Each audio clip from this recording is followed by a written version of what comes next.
Merci d'être venu. Ce soir, on va vous expliquer en fait, le lien entre la tectonique des plaques, les mouvements très lents qui se passent en profondeur dans la Terre, et les mouvements brusques à la surface qui sont les séismes. Donc, j'ai pris cette image hier en fait, sur le site de l'USGS, c'est l'agence américaine de géologie en fait, qui recense les séismes de magnitude 4,5 au cours des 2 derniers mois. Et on voit qu'il y a différentes magnitudes qui sont indiquées par les différentes tailles de cercles. Chaque cercle en fait, correspond à un séisme. Et les couleurs les plus fortes sont les séismes les plus récents.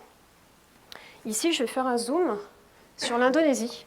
Et en fait, l'Indonésie a été victime, on va dire, de nombreux séismes cet été. Alors, les séismes qui se trouvent ici, en fait, donc, ces séismes-là en fait, correspondent à la région de Bali, qui a subi 3 magnitudes 6 au cours du mois d'août dernier.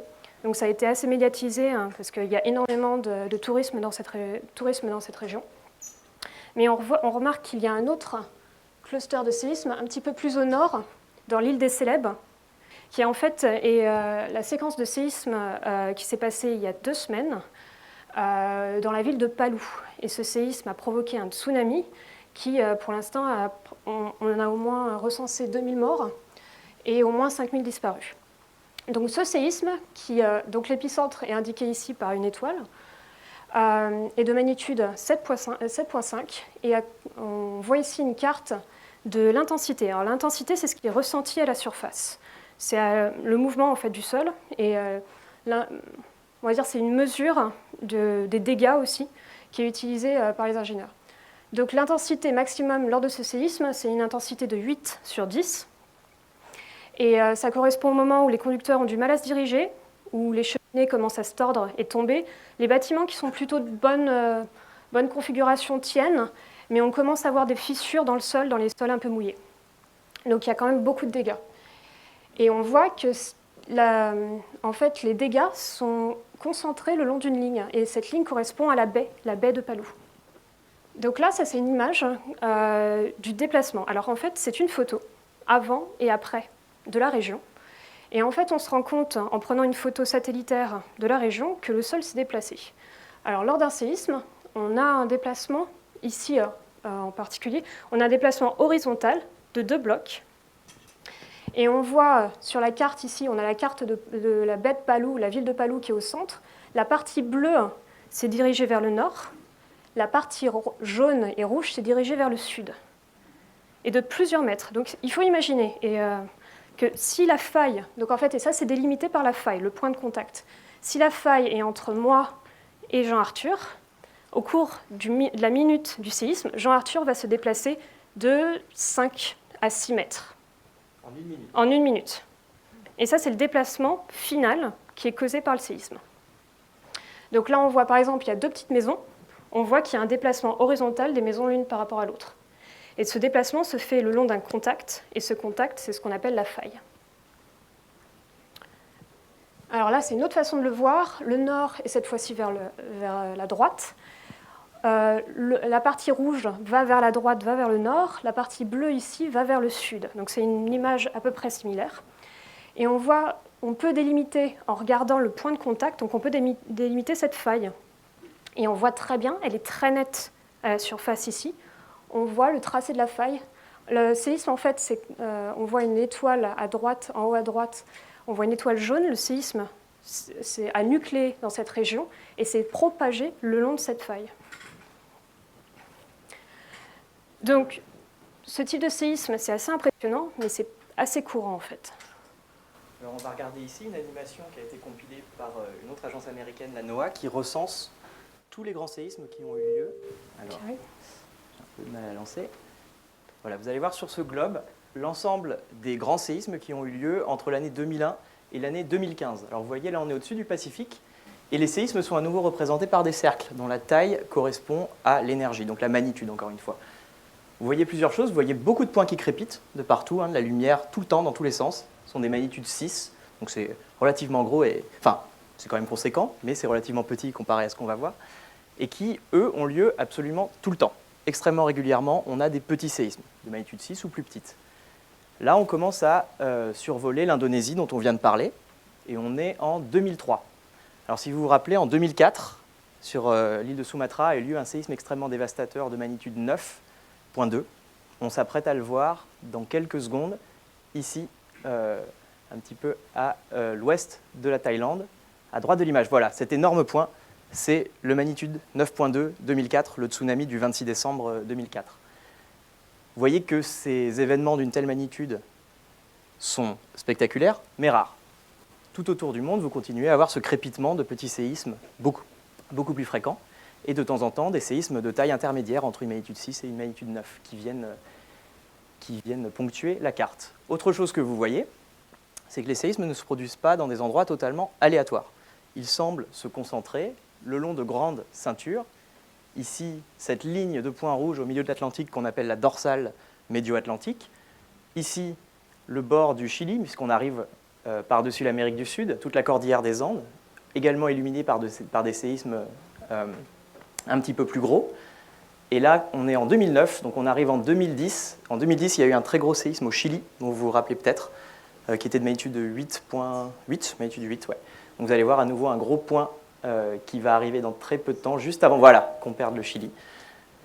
Et donc vous voyez cette illustration des deux choses à retenir, les séismes qui ne sont pas à des positions aléatoires sur Terre, qui se concentrent le long de grandes ceintures, et les gros séismes spectaculaires extrêmement rares et des très petits séismes, donc comme des petits crépitements extrêmement fréquents. Voilà les deux points essentiels à retenir sur la sismicité qu'on essaiera d'expliquer un petit peu plus tard.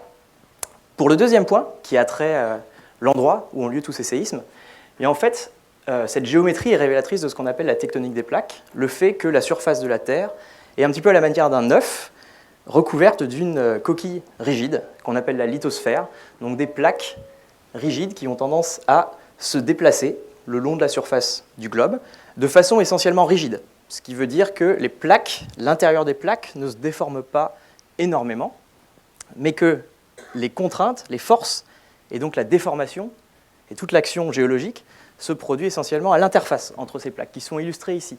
Alors vous voyez ici les grandes plaques majeures, donc la plaque Eurasie, sur laquelle on se trouve, la plaque africaine, qui remonte vers nous en migrant lentement vers le nord, la plaque nord-américaine, qui s'éloigne de nous. On a vu précédemment les séismes d'Indonésie qui sont liés à la convergence entre la plaque Australie et la plaque eurasienne, ainsi que la plaque Pacifique, une région un petit peu plus compliquée. Mais en gros, l'idée que la surface de la Terre est morcelée en ces pièces de puzzle en fait, qui sont épaisses d'une centaine de kilomètres d'épaisseur et se comportent de façon élastique, parce qu'elles peuvent emmagasiner de la contrainte et la restituer, mais aussi cassantes, parce qu'elles peuvent nucléer ces ruptures un petit peu violentes. Alors, étudier la croûte, ça peut vouloir dire aller sur le terrain, regarder les cailloux et les étudier in situ, ou alors les caractériser avec des ondes sismiques, mais ça peut aussi vouloir dire essayer de modéliser les choses en laboratoire. On n'a pas vraiment le temps d'attendre des millions et des millions d'années que le mouvement des plaques s'accomplisse, donc on a souvent recours à des matériaux qu'on dit analogues, c'est-à-dire qui possèdent les propriétés qui nous intéressent, que l'on veut étudier, les propriétés de la croûte terrestre, tout en nous permettant de les étudier en laboratoire. Donc la première expérience qu'on va vous montrer illustre cette capacité d'élasticité, d'emmagasinement des contraintes et de relâchement des contraintes de la croûte. Mais en guise de granit ou de vrais cailloux, on vous propose de jouer un peu avec de la gélatine. On va utiliser en fait l'une des propriétés de la gélatine qui est lorsqu'on soumet de la lumière, en fait on va faire passer de la lumière par un polariseur, d'abord par un polariseur, puis par la gélatine et enfin par un autre polariseur. L'idée en fait c'est d'utiliser le fait que la lumière est une onde et elle va changer de chemin lorsqu'elle va passer par le premier polariseur. Elle va traverser la gélatine, puis rechanger de chemin en passant le deuxième polariseur. On va utiliser la capacité de la gélatine en fait, à pouvoir nous montrer les contraintes, la déformation qui se passe à l'intérieur grâce à la lumière et à ce qu'on appelle la biréfringence de la gélatine. L'idée, c'est un petit peu comme quand on a un diamant ou quand on a un bout de verre et qu'on arrive à créer un arc-en-ciel, en fait. C'est la même idée.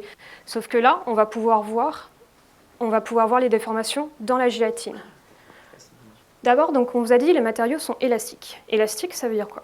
Élastique, ça veut dire que lorsqu'on applique une contrainte sur ce matériau et qu'on la relâche, le matériau va revenir à sa position initiale. Il ne va pas y avoir de déformation permanente, en fait. Il ne va pas être soit cassé, il va avoir exactement la même forme.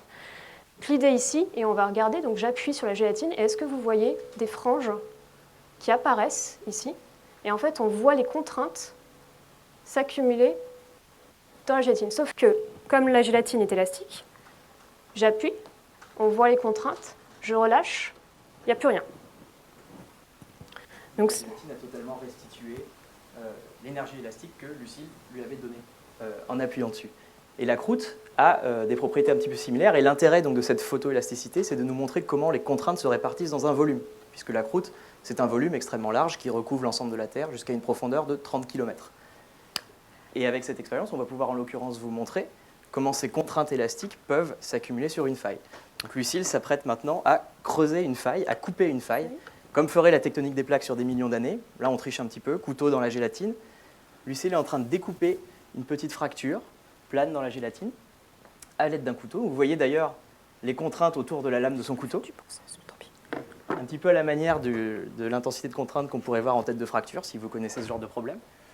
Et là, on n'a plus un bloc de gélatine intact, on a un bloc de gélatine. Alors, je vais t'aider à tenir ça. Je l'ai peut-être coupé pas assez. J'avance. On voit un petit peu. Vas-y. On voit ou pas? Oui, on voit là. On voit. Donc vous voyez à nouveau les franges de tout à l'heure qui représentent la déformation interne au volume. Donc vous voyez les différentes couleurs verte, violette au-dessus de la faille qui montrent en fait l'effet du chargement exercé par Lucille. Alors si vous n'arrivez pas à voir, ce que fait Lucille en ce moment, elle est en train d'appuyer par le bord sur le bloc de gélatine. En fait, on peut simplement on peut vous le montrer comme ça. Le bloc est disposé de cette façon. Lucille vient de couper une faille ici, donc une fracture dans le matériau. On a ce petit morceau de carton qui nous permet de mettre la main et d'appuyer pour exercer une contrainte horizontale, donc une sorte de pression horizontale. Et vous voyez en appuyant les contraintes qui se répartissent et agissent sur la faille. Ouais. Donc on va... Hop, on va voir. Voilà. Attends, Je mets bien dans l'axe. Elle est assez sensible, ouais. Voilà. Et là, Lucille opère un chargement tectonique. Et vous voyez les franges s'accumuler sur la faille. Alors dans une expérience... Bon, là, ouais. Et vous voyez que d'ailleurs que quand elle relâche, parce que c'est quand même assez difficile à maintenir, c'est étonnamment rigide. Je vais refaire le bac de l'autre côté. Ouais. Et vous voyez que quand Lucille relâche les contraintes, les franges disparaissent.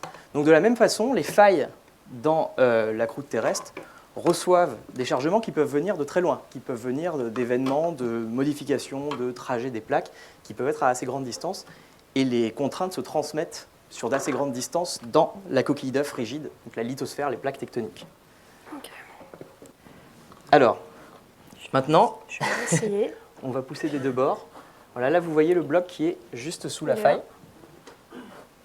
Et alors l'idée, c'est que ce long chargement... On arrive à le voir? Ouais, on le voit comme ça. Voilà, on voit les franges qui agissent le long de la faille. Et alors ce qu'on ne voit pas bien, ouais, on voit mieux là. Voilà, là c'est très bien. On voit justement que les motifs se font un petit peu plus complexes près de la faille. Ça vient du fait que la faille n'est pas parfaitement lisse. On l'a coupée avec un couteau qui était ciselé. Elle a des petites striations, elle a des petites imperfections. Et la contrainte a tendance à se concentrer de façon extrêmement inhomogène le long de ces matériaux. Ça, c'est également quelque chose qui est caractéristique des véritables matériaux géologiques. Ouais. Alors, ce qu'on aimerait pouvoir vous montrer avec cette gélatine, c'est le relâchement brutal de contraintes sur la faille sous forme de séisme, mais ça, c'est quelque chose qui est assez difficile à obtenir dans ce type de matériaux. Oui, parce qu'en fait, la gélatine, ça reste assez mou. Donc, tout ce que j'applique comme force là, en fait, va être complètement relâché. Ce qu'il nous faut, c'est quelque chose de rigide. Et donc, pour cela, on va utiliser une autre expérience qui va pouvoir vous montrer en fait l'effet de la rigidité de la croûte. Donc, on va perdre la beauté des motifs géométriques et colorés de la gélatine qui nous montrait l'élasticité dans un volume, et on va simplifier cette élasticité de la croûte comme l'action d'un ressort ou d'un élastique. Donc on va se placer non plus dans un volume, mais dans un problème en une dimension, où le chargement qui vient de loin et qui est transféré à la faille se fait sous forme d'un ressort, ou en l'occurrence d'un petit élastique. Et là, l'ingrédient qui nous manquait dans l'expérience sur la gélatine et que nous allons introduire, c'est une surface rigide et rugueuse, donc en l'occurrence du papier de verre. Donc, ce qu'il faut se dire, en fait, donc là, on a notre machine à faire des séismes. On a un patin qui a un certain poids, qui représente une masse. Donc, on a l'élastique.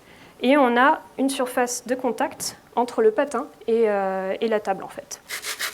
Et donc, ce qu'on va faire, c'est qu'on va tirer le patin et on va voir ce qui se passe.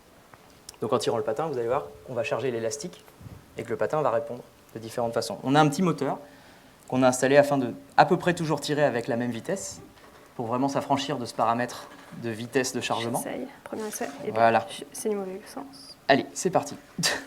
Voilà, vous voyez l'élastique se tendre, accumuler de la déformation, le patin ne bouge pas et tout à coup se met à bouger de façon rigide.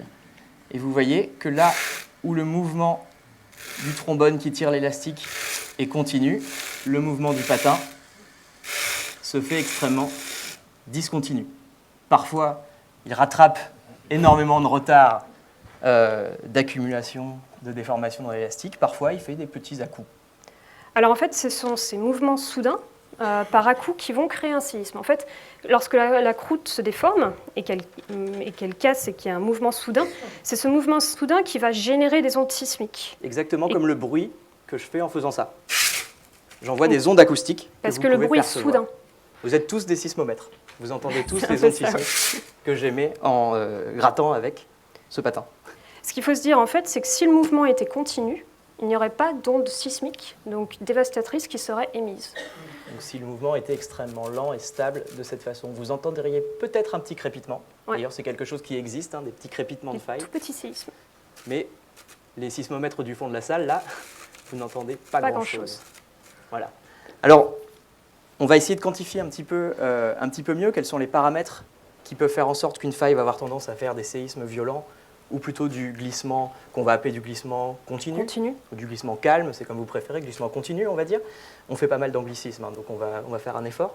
Glissement continu, et notamment les deux paramètres qu'on va explorer, ça va être la contrainte, donc le poids, en l'occurrence le poids des roches ou le poids de mon doigt, mais le poids exercé sur la faille, et la rigidité de l'élastique qui la charge. Donc ils ont deux propriétés de la faille et de la croûte qui la contient. Alors, ouais. Donc je vais montrer. On va commencer par changer. En fait, on va changer l'élasticité de l'élastique. En fait, en ajoutant un élastique, on augmente la rigidité.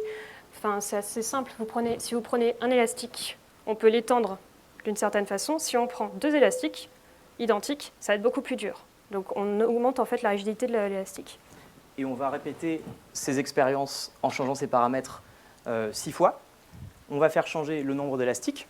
On va faire, donc l'expérience qu'on vient de faire, c'était un élastique et une masse de référence, donc un patin. Dans ce tableau, je vais consigner les résultats, donc les observations, le comportement du patin. Si je mets qu'un seul patin et un seul élastique, vous venez de voir un glissement extrêmement discontinu. Donc moi, je vais appeler ça séisme. Je vais mettre un gros S pour séisme. Je pense que tout le monde est d'accord. C'était assez clair, donc le patin bloqué, puis le patin débloqué. Maintenant, on est en train d'attacher un deuxième élastique. On ne change pas la masse, on a toujours le même poids qui s'exerce sur la faille, mais on va augmenter la rigidité en mettant deux élastiques. Hop. Ouais, le moteur est un petit peu difficile, un petit peu capricieux. Voilà. Hop. Vas-y. Ouais, parfait. Je vais mettre là. Je lance.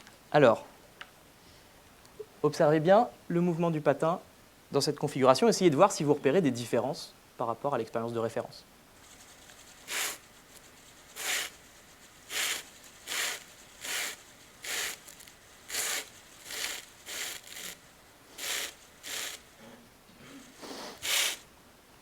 Ça me paraît à peu près pareil. C'est assez similaire. Pour vous, ça me semble assez similaire. Moi, j'appellerais ça à nouveau du séisme. Du séisme, oui. Je ne sais pas si vous êtes d'accord, mais moi, je vous propose de remettre un S. Les signes vous semblaient un petit peu plus petits? On peut le noter. On peut le noter, oui. La fréquence il y avait beaucoup plus d'événements, oui. Effectivement, il y avait plus d'événements qui avaient l'air d'un petit peu plus petite taille. Alors qu'avec le seul élastique, on a attendu un petit peu plus longtemps pour avoir des gros séismes plus rares. Alors effectivement, on va mettre petit, moyen. Tu peux m'aider? Ouais. En fait. Alors, ouais. On va le faire maintenant avec 3 élastiques. Ouais. Tu rajoutes le troisième? C'est celui-là, ouais. Donc avec 3 élastiques, on a vraiment sensiblement augmenté la rigidité du système. Hop. Voilà. Attends. Ouais.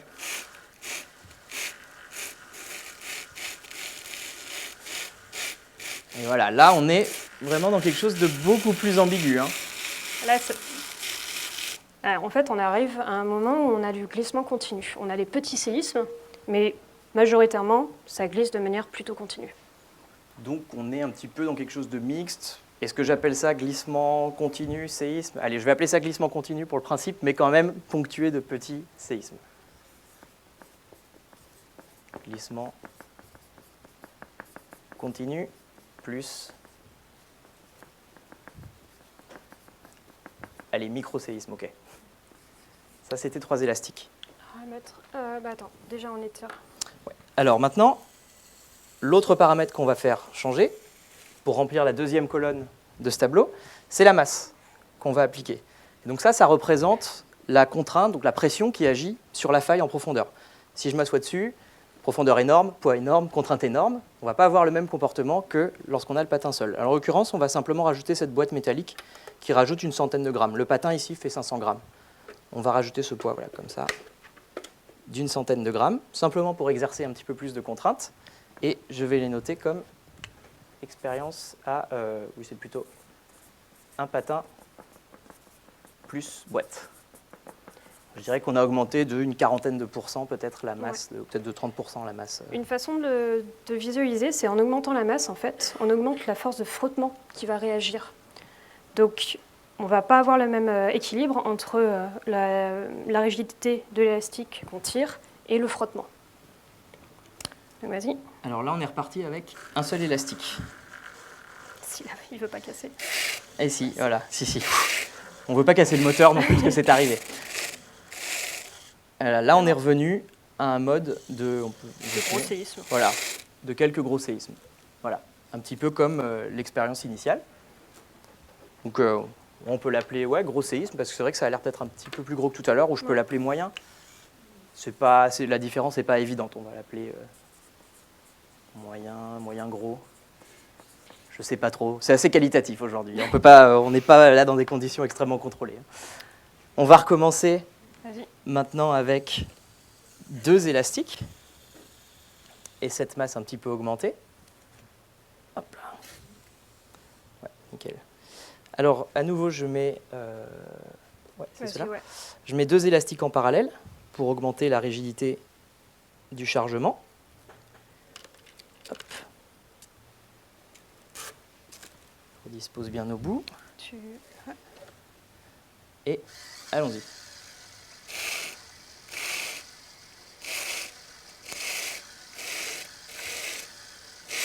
On est encore sur du bon gros séisme quand même. Hein. On a un petit peu plus quand même, le séisme. On est quand même bien. Mais ça reste, Alors, hop. Je vais mettre le dernier élastique. Je vais mettre moyen gros encore. Ou gros peut-être si vous préférez. Tiens la boîte. J'ai mis le 3e élastique.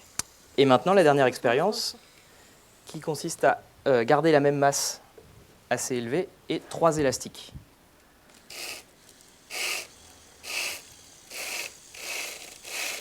Et là, on est encore... Oups. Et voilà, on a cassé le moteur. Il y avait trop de résistance. Non, pas de souci, on peut continuer. Voilà, dans ce régime de 3 élastiques, on a... Voilà, c'est bon. On a les deux en fait. On a un petit peu les deux. Vous avez vu des moments où le système s'emballait un petit peu. S'emballait par à-coups et d'autres où ça glissait de manière plutôt continue. Est-ce qu'on le refait un petit coup, juste pour voir? Parce qu'on s'est interrompu au milieu. Attention. Hop, pardon. Hop. Voilà. Hop là. Voilà. On est quand même bien dans du séisme là en l'occurrence, ouais. On est peut-être plus... Ouais. Là, c'est séisme. Non, on est quand même plus dans du séisme là. Ouais. On est plus dans du séisme.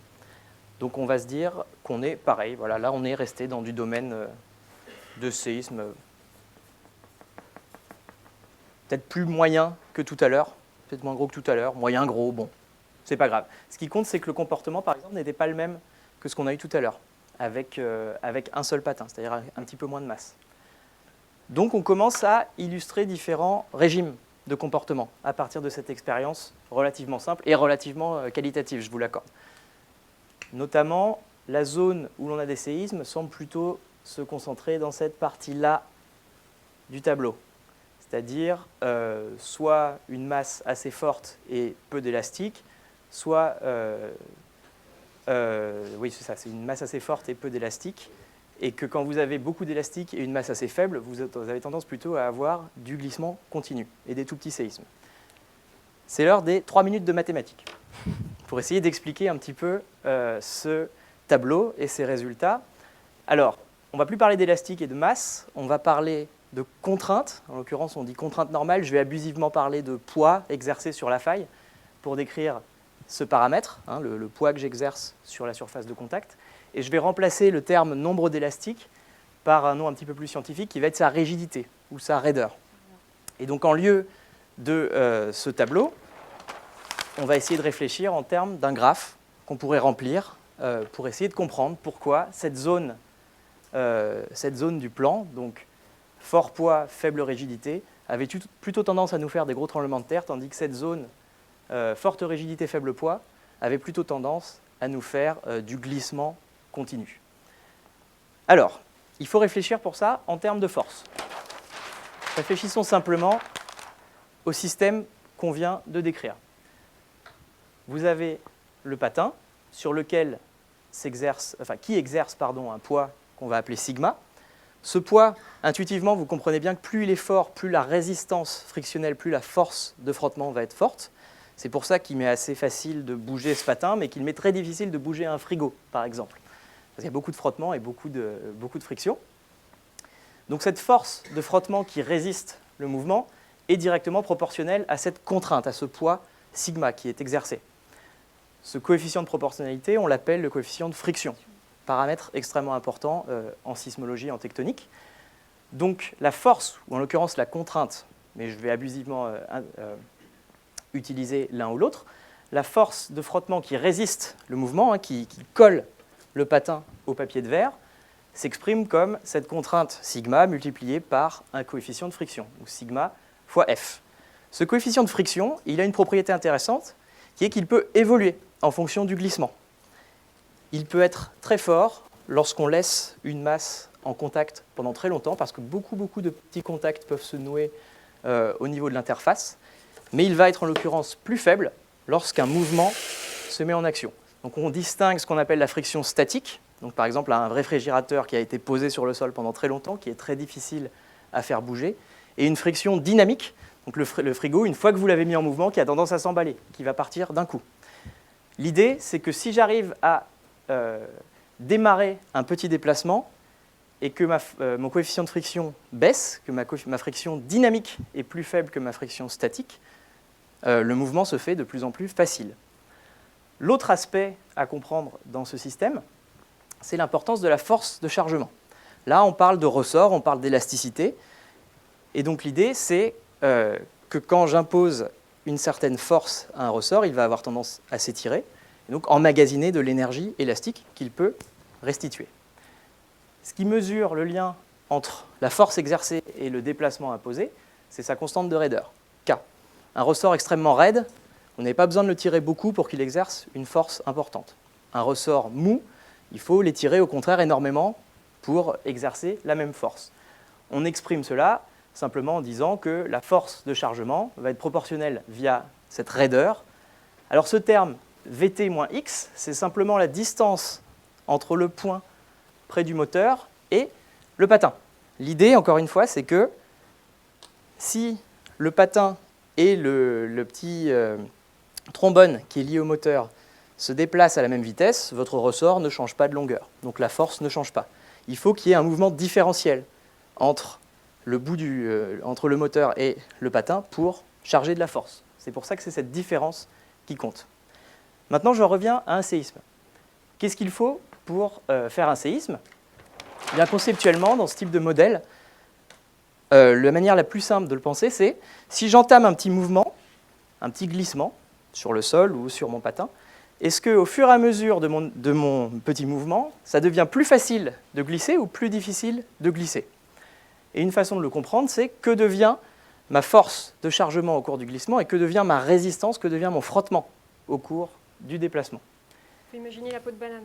On marche sur la peau de banane, on va glisser. Dans quelles conditions on va arriver à se tenir et finalement on ne tombe pas. Et dans quelles conditions, en fait, on va se mettre encore plus à glisser et tomber. Donc vous auriez une situation instable si la banane glisse d'autant plus facilement que Lucille avance sur la banane. Donc instable, Lucille au sol, tremblement de terre.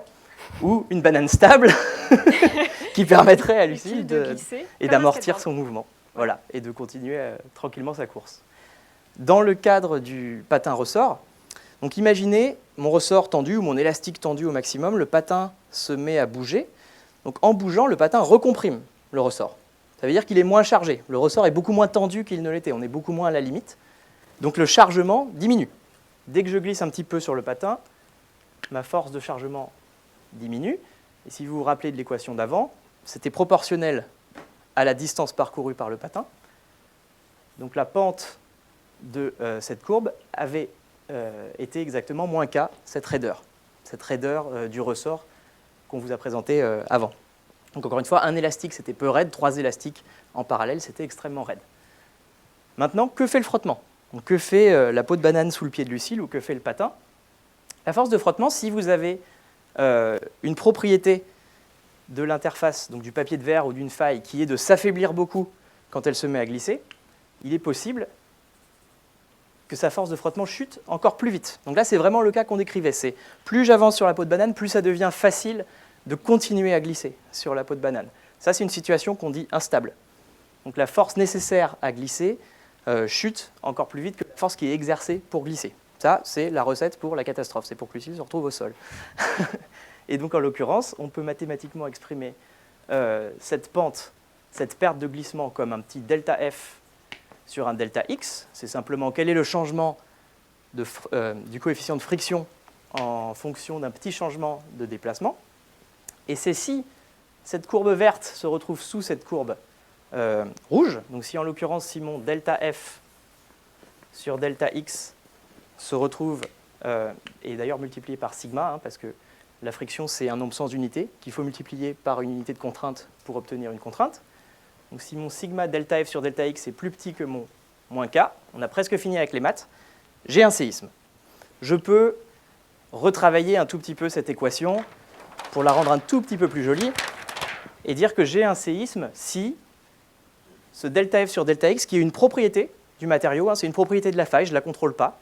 Je peux la mesurer, mais je ne la contrôle pas dans l'expérience. Si ce delta F sur delta X de la faille est plus grand que, non pas la rigidité, non pas le poids, mais le ratio de la rigidité sur le poids. Voilà là où je veux en venir avec toutes ces maths. L'idée, c'est que ce n'est pas seulement la rigidité seule ou le poids seul qui exerce un contrôle, c'est le ratio des deux. Et en l'occurrence, si vous voulez que les propriétés de la faille soient plus petites que ce K sur sigma, vous avez plus de chances d'être dans une situation instable si ce K sur sigma est petit. Donc soit avec un grand sigma et un petit K, soit avec un grand K et un petit sigma. Si j'en reviens maintenant à ce dont on discutait au début, le tableau. Alors souvenez-vous, on avait la masse et le nombre d'élastiques, qu'on pouvait aussi penser comme le poids ou la rigidité, sigma et K. Eh bien, il existe un domaine qui correspond à un sigma sur K, donc en l'occurrence, K sur sigma, en l'occurrence critique, pour lequel, si vous avez un K sigma petit, vous allez avoir du tremblement de terre. Et si vous avez du K sur sigma grand dans cette région de l'espace, vous allez avoir tendance à avoir du glissement stable. Et c'est ainsi qu'on explique, du moins au premier ordre, le comportement qu'on a obtenu dans notre expérience, donc dans un espace de rigidité et de poids, où ce domaine-là de l'espace est plus prompt à générer des glissements plus calmes, plus continus. Voilà. Donc, avec cette expérience, on va encore vous montrer deux propriétés. La première, c'est qu'on va rajouter un deuxième patin, parce que là, je vous ai montré un patin, mais une faille, c'est un plan. Donc, il y a sûrement des patchs qui agissent de manière différente. Et on va regarder comment les patins agissent l'un par rapport à l'autre. Donc on va mettre un deuxième patin en série. On va diminuer ça. Attends, on va peut-être d'abord détendre le... Tu détends, ouais, on va détendre ça. Ça va. Tu mets deux. Ouais. Donc maintenant, on va décrire une faille non plus comme un seul patin, mais comme une zone plus compliquée, où il y a certaines parties qui peuvent glisser, d'autres parties qui ne glissent pas, et qui peuvent se parler l'une à l'autre et se charger l'une l'autre. Alors, ici, il faut que vous regardiez spécialement le comportement d'un patin comparé à l'autre. Est-ce qu'il glisse? Est-ce qu'il glisse de manière saccadée ou est-ce qu'il glisse de manière continue? Est-ce qu'ils glissent tous les deux ensemble ou l'un après l'autre? Et est-ce que, alors ça, si vous regardez les patins, on le fera peut-être 2 fois, est-ce que vous avez arrivé à prédire le moment où ça arrive? Parce que ça, c'est quand même critique quand on est sismologue. C'est bon? Tu l'as? Ouais. C'est bon? C'est bon, je l'ai. Tu vois? Tu peux y aller.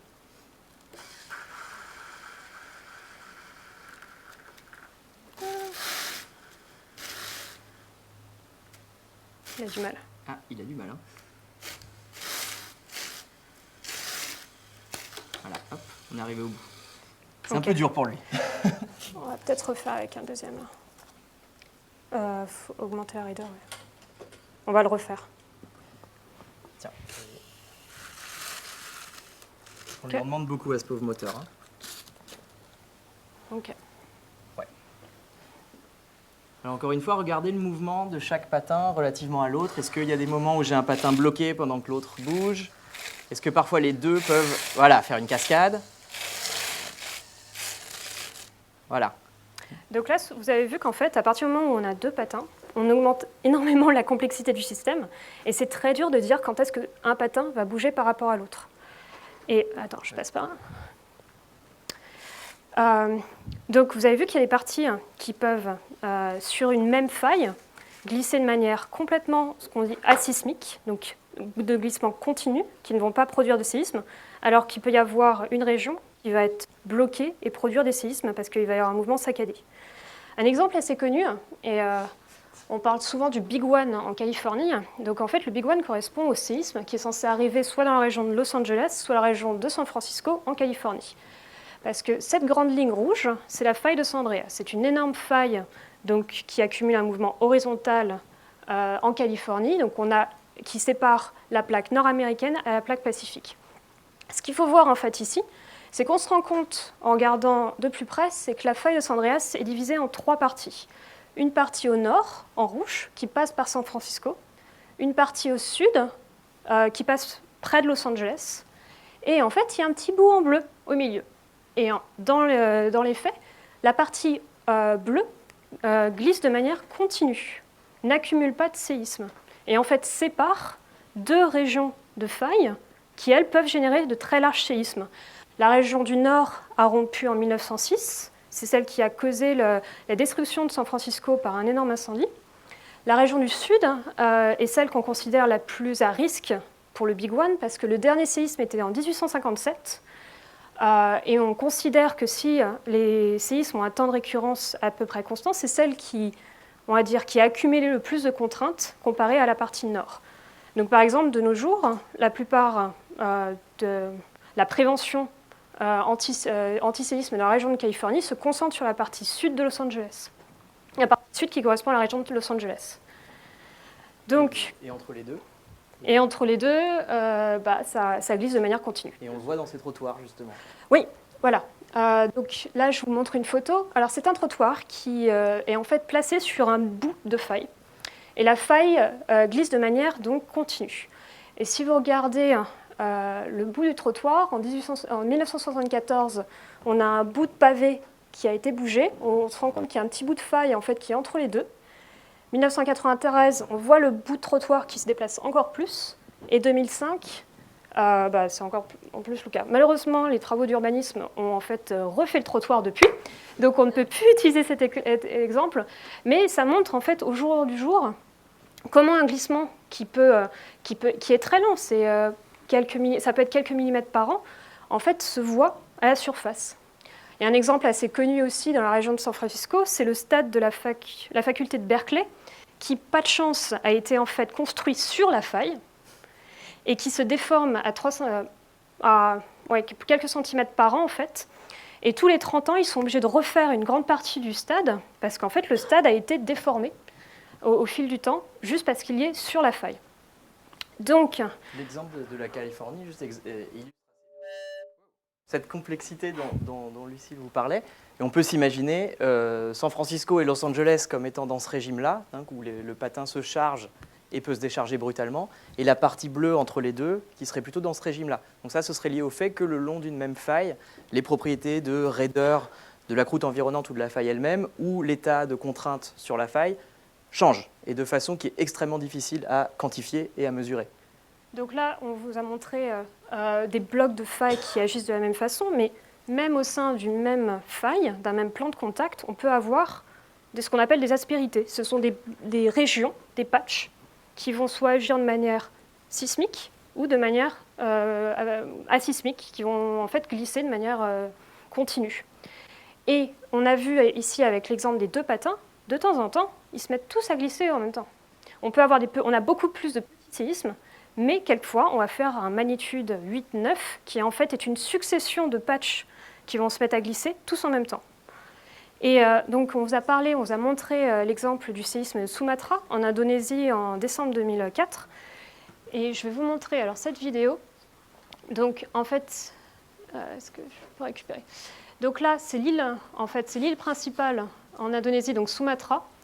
Le séisme, je vais vous montrer comment le séisme s'est déclenché. Le séisme s'est déclenché ici, au niveau de l'étoile, et vous allez voir en fait le glissement apparaître et se propager. Ça va bien commencer.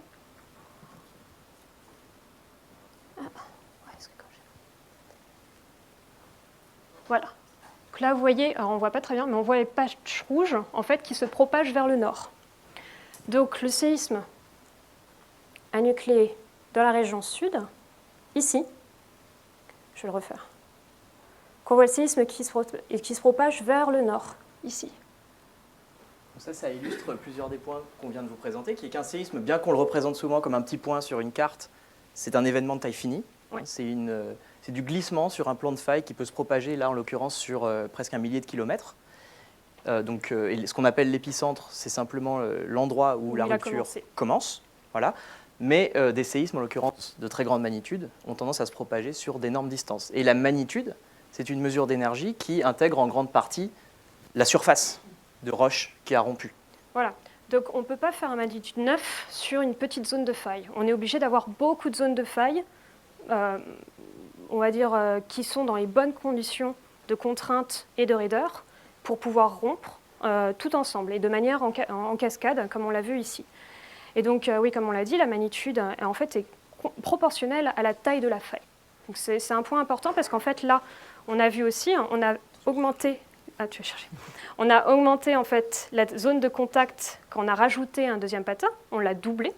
Donc, techniquement, le séisme qui a emporté les deux patins aura une magnitude plus forte parce que la zone de contact a augmenté. Il sera également plus rare. Ça, c'est ce que vous aviez vu, c'est que très souvent, on avait des petits soubresauts de chaque patin et un petit peu plus rarement, une cascade un petit peu plus catastrophique des deux patins en même temps. Donc ça revient à ce qu'on voyait sur l'animation du globe, de temps en temps du magnitude 8, du magnitude 9 et très très fréquemment des petits crépitements. Donc ça c'est comme un patin unique qui bouge extrêmement fréquemment. Et cette échelle de magnitude, ce n'est pas l'échelle de Richter, hein, comme on en parle souvent dans les médias. Oui, parce que l'échelle de Richter, en fait, elle est complètement désuète maintenant.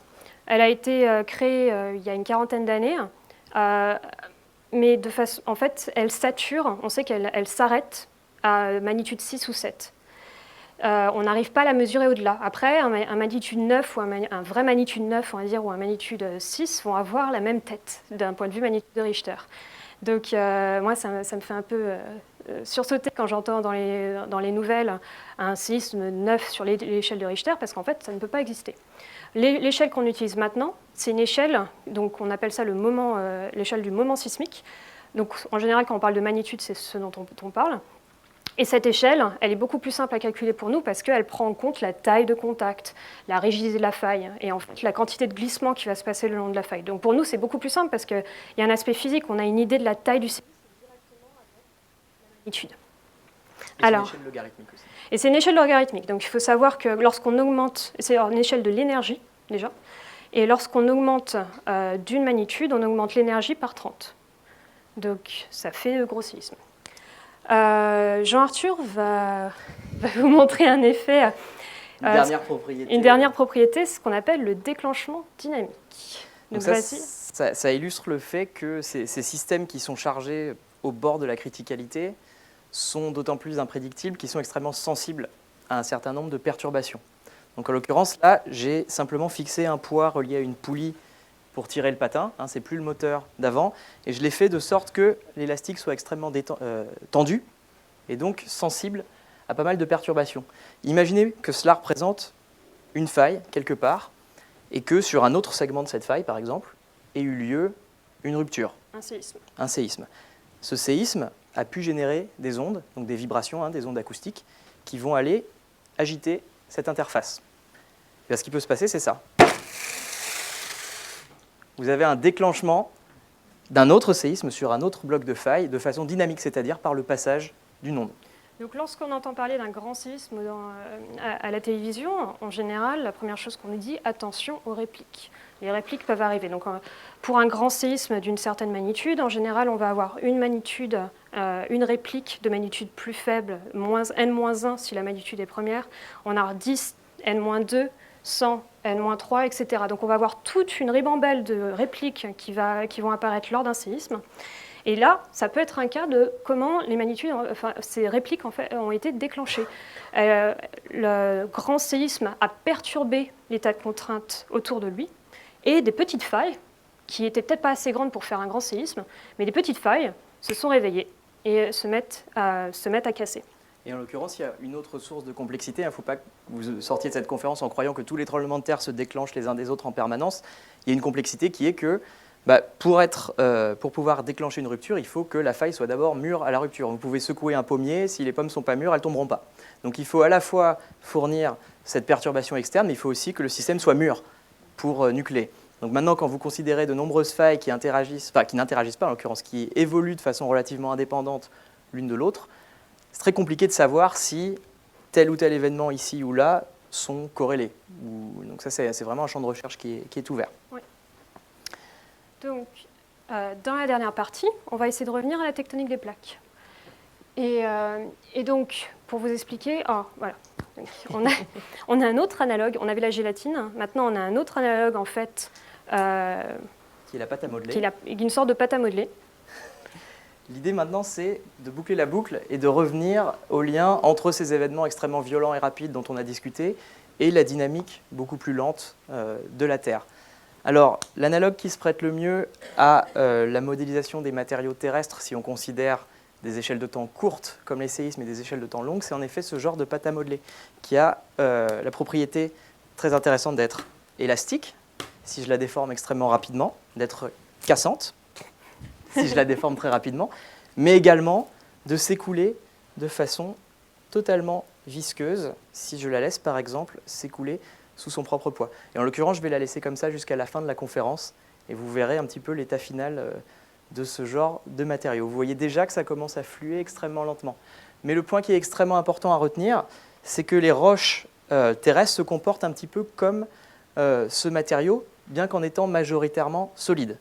Vous pouvez avoir un matériau rocheux qui se déforme extrêmement lentement à la manière d'un liquide, à la manière d'un miel par exemple, qui s'étale sous son propre poids, bien que les roches soient solides. Il suffit juste d'attendre suffisamment longtemps. Là, vous commencez déjà à voir le truc dégouliner sur le bord de la boîte et on va le laisser comme ça pour les 10 dernières minutes. On va rebasculer sur le... Et donc le critère très important ici, c'est... pourquoi ? Non, c'est bon. Donc le critère ici, c'est vraiment le temps, la vitesse. On voit que ça a commencé à dégouliner et quand on a exercé une pression très rapide, c'était cassant. Tu veux lancer ? Là, je vous propose une coupe simplifiée de l'intérieur de la Terre. La première centaine de kilomètres qui contient la croûte terrestre, c'est un petit peu la coquille d'œuf que je vous décrivais au début du séminaire. Donc c'est la partie qu'on appelle la lithosphère, qui est cassante, qui va se comporter comme la pâte à modeler quand je la fais rebondir ou quand je la casse. Essentiellement parce que les roches sont froides, elles sont proches de la surface. Si je m'enfonce dans ce qu'on appelle le manteau, qui est cette grosse partie vert fluo, en l'occurrence sur ce diagramme, que l'on atteint à 30 km à peu près et qui s'étend jusqu'à 2900 km sous la surface, jusqu'au noyau, ici en orange, eh bien ce manteau vert, lui, va être à plus haute température. On a des températures qui vont dépasser les 1300 degrés, qui vont aller jusqu'à 2000, voire 3000 degrés. et à ces températures, les roches restent solides, elles ne fondent pas partout, mais elles se comportent comme un fluide visqueux si on attend suffisamment longtemps. Dans ce manteau, vous avez beaucoup de chaleur qui est issue de l'accrétion initiale de la Terre, du bombardement, de l'entrechoquement de différentes poussières lors de l'accrétion de la planète, également de la radioactivité des roches qu'elles contiennent. Cette chaleur est libérée, chauffe le manteau. Les parties les plus chaudes sont moins denses et ont tendance à remonter. On appelle ça les courants de convection. Quand vous arrivez près de la surface, une masse chaude et donc légère se refroidit, va avoir tendance à se rigidifier et vous allez former une plaque tectonique. Donc les 100 premiers kilomètres, la coquille d'œuf, les 100 premiers kilomètres de la planète vont avoir tendance à se rigidifier et se mouvoir latéralement, jusqu'à ce qu'elles refroidissent à nouveau, au contact de l'air ou de l'océan, deviennent plus denses que le manteau sous elles et se mettent à replonger dans ce qu'on appelle une zone de subduction. Donc ce qu'il faut savoir, c'est que les plaques ne vont pas avoir les mêmes densités. Donc une plaque va au contact d'une autre, va soit lui rentrer dedans, soit passer l'une en dessous de l'autre. Donc là, on a un cas d'une plaque océanique qui va passer sous une plaque continentale. La zone de contact, c'est une zone de subduction en fait. C'est une zone de faille sur laquelle le contact a lieu. C'est exactement ce qui se passe à Sumatra d'ailleurs. Vous avez l'océan Indien qui passe, pour simplifier, sous l'Asie. Je vais vous montrer cette vidéo plusieurs fois. Il faut surtout retenir, donc on a un mouvement très lent des plaques l'une sur l'autre. En profondeur, vous voyez. Donc là, vous voyez un mouvement très très lent de la plaque océanique. Et au niveau du contact, donc la flèche rouge, là, en fait, on a un point de contact qui est bloqué. Et toute la croûte autour va se déformer. Je vais la relancer. La croûte se déforme. Donc, on a une plongée très très lente de la croûte océanique sous la croûte continentale. On a ce point de contact qui bloque, en fait, et qui accumule la contrainte. Et à un moment, la contrainte va se relâcher par un séisme. Exactement comme le patin. Et on voit que le séisme, en fait, permet à la croûte de dessus, la croûte continentale, de revenir à sa position initiale. C'est l'élasticité de la croûte, en fait. Aussi, une chose qu'on voit ici, donc on voit le point de contact, on voit que la région du dessus se déforme, et en fait, en mesurant la déformation par l'instrumentation de tous les jours, en fait, on peut avoir une idée de la taille qui est bloquée en profondeur. Donc, on mesure cette déformation. On voit aussi que le retour de la plaque avec le séisme va provoquer un tsunami dans ce cas-là. Parce qu'en fait, la partie... Je vais la remettre là. Ouais. On voit en fait la croûte va atteindre l'océan, la surface de l'océan, et va pousser l'eau, va pousser un mur d'eau qui va propager en fait des ondes de tsunami qui en général atteignent les îles. On a une dernière expérience qui illustre ce mécanisme et qui vous propose un petit peu de visualiser la connexion entre ces mouvements lents, visqueux, à la vitesse de quelques centimètres par an, c'est la vitesse à laquelle vos ongles poussent, donc c'est vraiment quelque chose d'imperceptible, et tous ces événements violents, les séismes dont on a parlé au cours de la conférence. Alors, dans ce dispositif, on a voulu modéliser exactement ce qu'on vous a montré sur ce schéma de zone de subduction. On a un petit peu comme tout à l'heure une poulie qui va transmettre les forces. Le papier de verre, cette fois-ci, va être mis en mouvement par un ensemble de cadenas qui plongent dans un mélange de miel et d'eau, donc un mélange visqueux. Le cadenas va s'enfoncer sous son propre poids, donc exactement comme une plaque dense qui plongerait dans le manteau. En s'enfonçant, elle va tirer avec elle le support, donc c'est le reste de la plaque restée en surface, qui est rugueuse. En entraînant celle-ci, elle va imperceptiblement charger, entraîner la plaque supérieure, qui est cette petite tasse de café reliée à un élastique, à un support fixe. On est obligé d'avoir un élastique parce que la croûte du dessus est élastique, donc c'est elle qui va accumuler la déformation. Et à un moment, la contrainte sera telle au niveau de l'élastique que la petite tasse va soudainement revenir en arrière. Donc c'est exactement ce qui se passe dans les séismes de subduction, très très lentement. Par exemple, avant le grand séisme du Japon en 2011, le Japon se déplaçait alors ce sera vers l'ouest, dans la direction du plongement de la subduction. Mais lors du séisme du Japon de 2011, il s'est soudainement, brutalement déplacé vers l'est, d'une trentaine de mètres, parfois par endroit d'une cinquantaine de mètres. On avait un séisme de très très grande magnitude, magnitude 9. Ouais, magnitude 9. Donc voilà ce qu'on va essayer de modéliser ici. C'est extrêmement sensible à différents paramètres, alors on n'est pas sûr que ça marche. Mais voilà ce qui se passe. C'est pas mal. Voilà, c'est pas trop mal. C'est un petit peu dur. Ça glissait un petit peu trop bien. Alors, on a ici une plaque métallique qu'on a essayé de lubrifier. Donc il y a tout un problème aussi de frottement de la plaque sur la plaque sous-jacente. On peut s'amuser à rajouter du poids rajouter des billes. Dans la tasse pour la charger un petit peu plus. Ça, c'est le sigma de tout à l'heure. Et il y en a trop là. Toujours trop. Attention. Vas-y. C'est très très sensible. Vous voyez le mouvement par à coup là? Voilà. Ah, c'est difficile, l'expérimental en direct. Le problème, c'est aussi que notre lubrification a un peu disparu. Ah, c'est pas mal là, voilà. L'intérêt, c'est de visualiser un mouvement continu d'ordre visqueux, d'ordre gravitaire et visqueux, une plaque qui plonge dans le manteau, qui est couplée à un système élastique et cassant, qui lui va répondre par à-coup. Voilà, on pourra tous jouer avec après, essayer de le faire marcher. On va peut-être s'arrêter là. On va s'arrêter là. Et donc pour conclure, les points clés sur lesquels on voulait revenir. Donc en fait, un séisme, c'est la conséquence d'un mouvement soudain de roches en fait l'une contre l'autre. Et c'est ce mouvement soudain qui va générer des ondes sismiques qui, elles, vont créer des dégâts. Ces contraintes, elles sont causées par les très lents mouvements d'ordre visqueux du manteau. Regardez l'état de la pâte à modeler maintenant, complètement étalée sous son propre poids, mais quand même solide. Ce n'est pas un océan de magma, ce sont des roches qui se déforment extrêmement lentement, comme du miel. Voilà, vous voyez l'état, on dirait que j'ai versé de l'huile là.